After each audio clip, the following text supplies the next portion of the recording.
En este video estudiaremos cómo trabajar con el objeto Design System para darle el diseño a nuestra aplicación.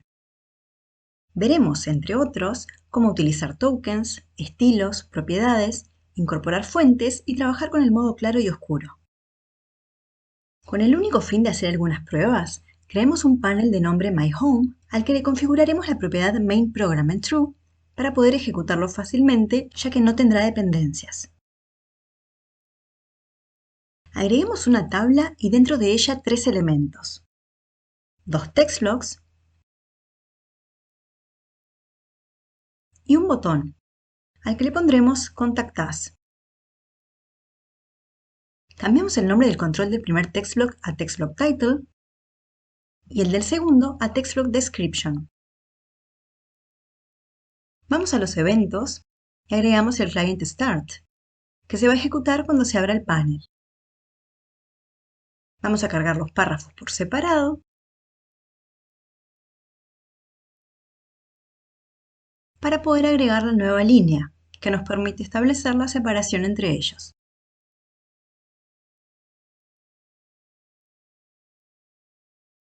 Si editamos un control text block de los que agregamos, vemos que tiene la propiedad class, que por defecto tiene el valor textblock. Esas definiciones de las clases, que son las que van a contener las características de cada elemento del layout, van a estar definidas y centralizadas en un objeto, el Design System. Toda KB se crea por defecto con un Design System predefinido que vemos si editamos las propiedades de la versión, en la llamada Default Style. El estilo corresponde al objeto Design System que contiene todas esas definiciones. Por defecto se crea en la KB este Design System Object que asume el mismo nombre de la KB. Este DCO está configurado bajo el grupo de propiedades Web Interface. Esto quiere decir que lo que comanda es el desarrollo de la aplicación cuando es con Web Panels. Como nosotros estamos trabajando en una aplicación móvil nativa, no es nuestro caso, pues estamos utilizando panels en lugar de Web Panels. Para comandar el diseño cuando estamos en un ambiente nativo, debemos cambiar donde están las definiciones de las plataformas, bajo el nodo Customization. En el nodo AnyPlatform, vemos que en la propiedad Style está tomando el objeto Design System de nombre Unánimo Mobile. Unánimo ya es un Design System, el predefinido por GeneXus, creado en el nodo GeneXus Unánimo, y es el que por defecto tomará el control del diseño de toda la aplicación si no definimos otra cosa. Como nosotros vamos a hacer un desarrollo de cero, crearemos un nuevo objeto de tipo Design System que será el que va a aplicar los estilos a nuestra aplicación nativa. Le llamaremos GX Mobile Course DSO e indicaremos aquí que este Design System debe heredar de las definiciones que tenga el Design System Unánimo Mobile. Para ello, escribimos en la solapa Styles lo siguiente.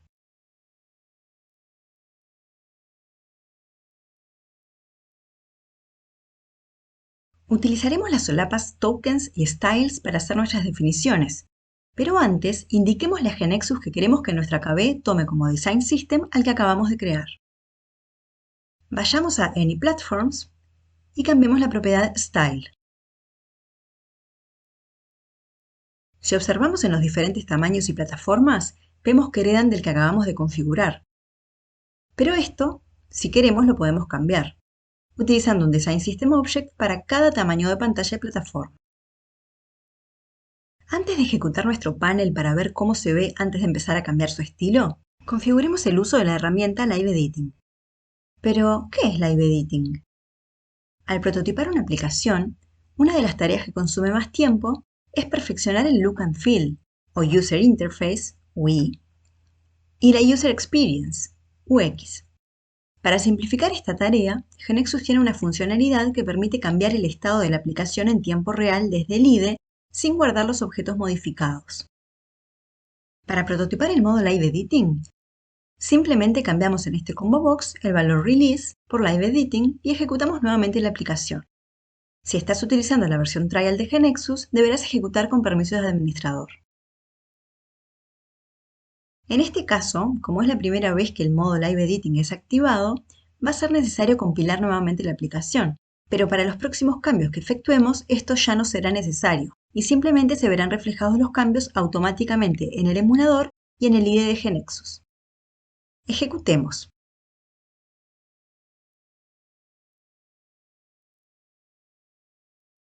Ya tenemos lista la aplicación nuevamente en el emulador, solo que ahora habilitamos Live Editing.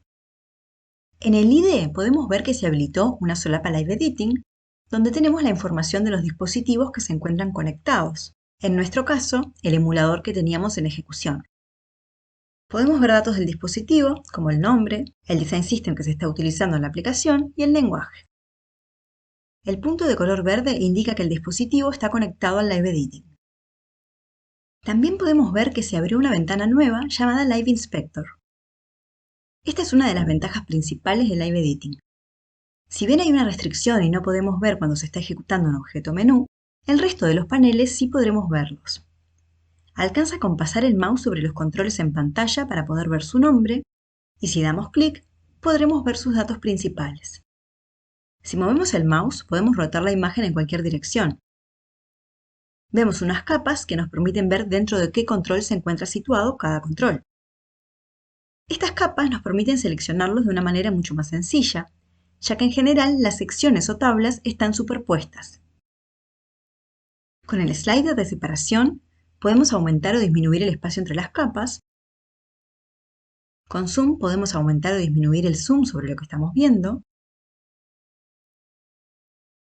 Y si seleccionamos Pan, en lugar de Rotate, podemos mover el contenido con el mouse sin rotarlo.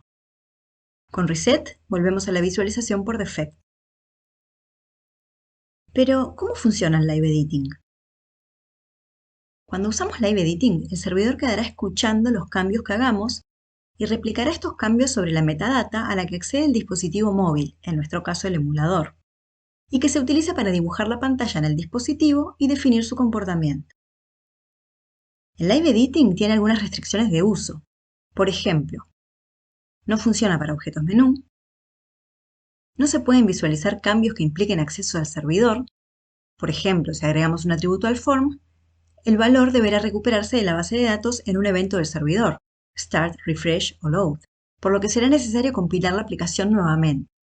Como el Live Editing funciona solamente con la aplicación compilada, no funciona si se está prototipando con el GPN, GeneXus Project Navigator. Para conocer más detalles sobre el uso del Live Editing y el Live Inspector, te invito a visitar el contenido del wiki de GeneXus. Volvamos a nuestro ejemplo.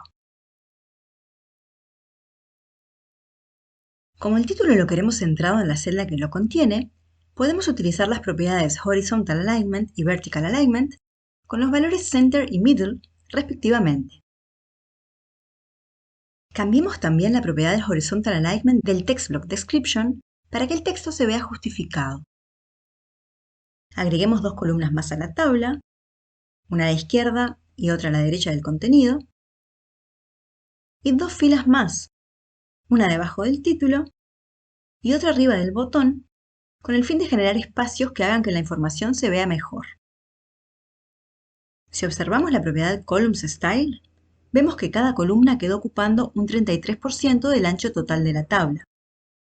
Cambiemos los valores para que la primera columna ocupe un 10% del ancho total, la segunda, que es la que contiene el contenido, un 80%, y la última el 10% restante. Ahora cambiemos los valores de la propiedad Rows Style para indicar que la segunda y la cuarta columna, que son las separadoras, ocupen 20 y 30 dips respectivamente. También establezcamos la propiedad AutoGrow de las celdas que contienen los text blocks en True, para que si no alcanza el espacio predefinido que ocupa cada celda, se expandan de modo de que todo el contenido quede visible. Empecemos ahora a cambiar el estilo de los controles de nuestro panel. Empecemos con el título. Vamos a cambiar el color y tipo de fuente. Podríamos también definir en nuestro DCO la alineación centrada, pero no será necesario ya que la configuramos por medio de las propiedades, y estas pertenecen a un orden jerárquico superior al DCO. Es decir, que si estableciéramos la alineación centrada en nuestro DCO, los valores de las propiedades les pasarían por encima. Vamos a ponerle un nombre al conjunto de tokens que crearemos, con el fin de que nuestro DCO nos quede ordenado. Pongámosle Travel Agency Mobile. Empecemos por definir una constante de color.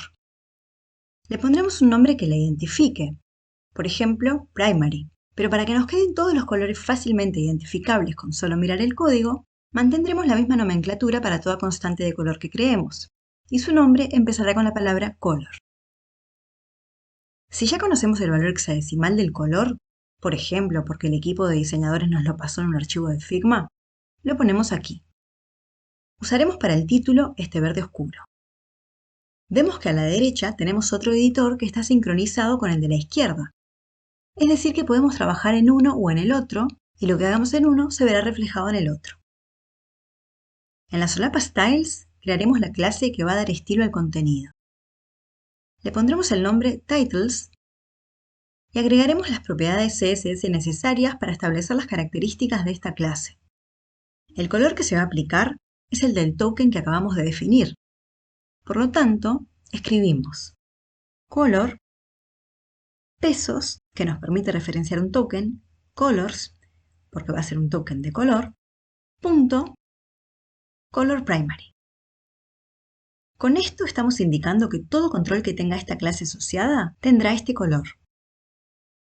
Especifiquemos ahora la familia de fuente a ser utilizada.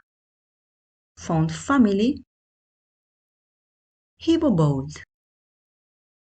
Esta familia de fuentes no forma parte de las predefinidas, es decir, las que entienden por defecto los navegadores. Esto quiere decir que debemos definir en el DSO cuál es esa fuente, de dónde se obtiene. Para incluirla, vamos a tener que importar el archivo de la fuente en la KB para poder referenciarlo en la propiedad Font Family del DSO. Vamos a Customization, Files, New File, creamos el archivo llamado Hibo Bold y lo elegimos desde su ubicación. Aquí ponemos el nombre que tendrá la familia de fuentes y en la propiedad src indicamos de dónde se toma ese archivo. Con la función gxFile recuperamos el archivo accesible en nuestra KB. Con esto simplemente le estamos diciendo al DSO que incluya esta fuente, pero después donde se usa es en la referencia de la clase mediante la propiedad FontFamily que definimos para nuestra clase Titles. Con la propiedad FontSize indicamos el tamaño que queremos para el título.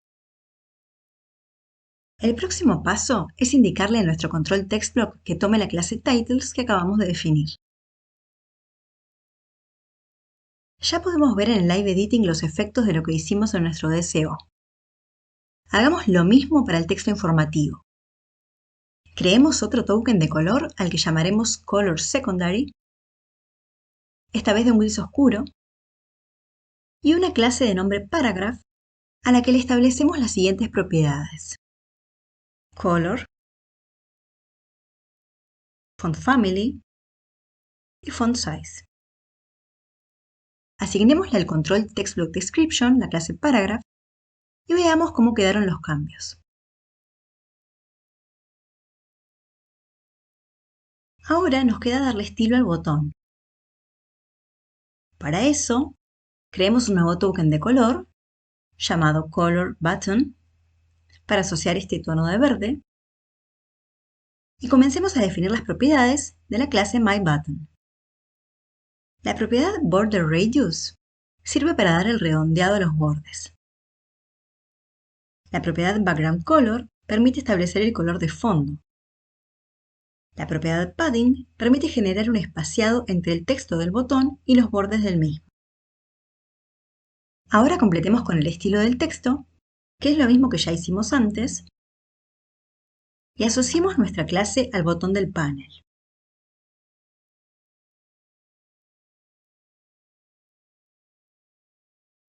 No solamente podemos utilizar tokens de color, que son los más evidentes, sino que también podemos definirlos para otro tipo de cosas. Por ejemplo, para dar espaciado, para definir los tamaños de fuentes, etc. Hay propiedades que son comunes a varios controles, como la Border Radius, Background Color, Color, Font Family, Font Size, entre otras. Cuando estamos trabajando en la solapa Styles, la ventana de propiedades nos provee la opción de filtrar por tipo de control, donde veremos y podremos configurar únicamente aquellas propiedades que apliquen para el control seleccionado. Y filtrar por UI, donde podremos elegir el tipo. Hasta aquí hemos diseñado la modalidad Light de nuestra aplicación, pero también podemos diseñar la modalidad Dark. Para eso, deberemos pensar en variar el color de fondo, el color de los textos y también del botón. En el caso del fondo, en la modalidad Light va a asumir el color blanco que ya tenemos, y en el caso de la modalidad Dark, asumirá un gris muy oscuro. Para el título, en la modalidad Light será el verde oscuro que definimos como color primario, y en la modalidad Dark será el blanco, para que contraste con el fondo oscuro. De manera análoga, definiremos los colores para el texto de la descripción y para el botón en la modalidad Dark. Especifiquemos el color de fondo de la aplicación. Creemos la clase Application y definamos el color que recuperaremos de un token de nombre Color Background. Al llamar hacia la clase, será la que se aplique en el tag body de todo HTML de manera automática. Para especificar los modos, debemos utilizar las opciones. Color Scheme es quien permite indicar el esquema de colores, light o dark. Al escribir el light entre corchetes, estamos indicando que queremos que este sea el modo por defecto. Luego, hacemos variar los tokens de color según cuál sea el Color Scheme. Para la modalidad Light, utilizaremos estos colores. Y para la Dark, copiamos los de la Light y simplemente vamos cambiando los colores que deben aplicar. El título será blanco. La descripción será de un gris claro. El botón de un verde diferente al que usábamos en el modo claro. Y el fondo de un gris bien oscuro.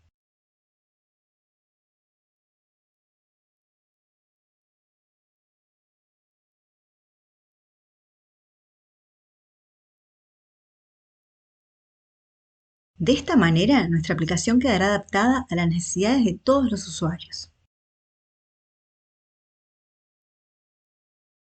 Hemos visto una introducción de todo lo que podemos hacer usando el Design System Object. En un próximo video estudiaremos cómo importar a nuestra KB un diseño desde Figma creado por los diseñadores.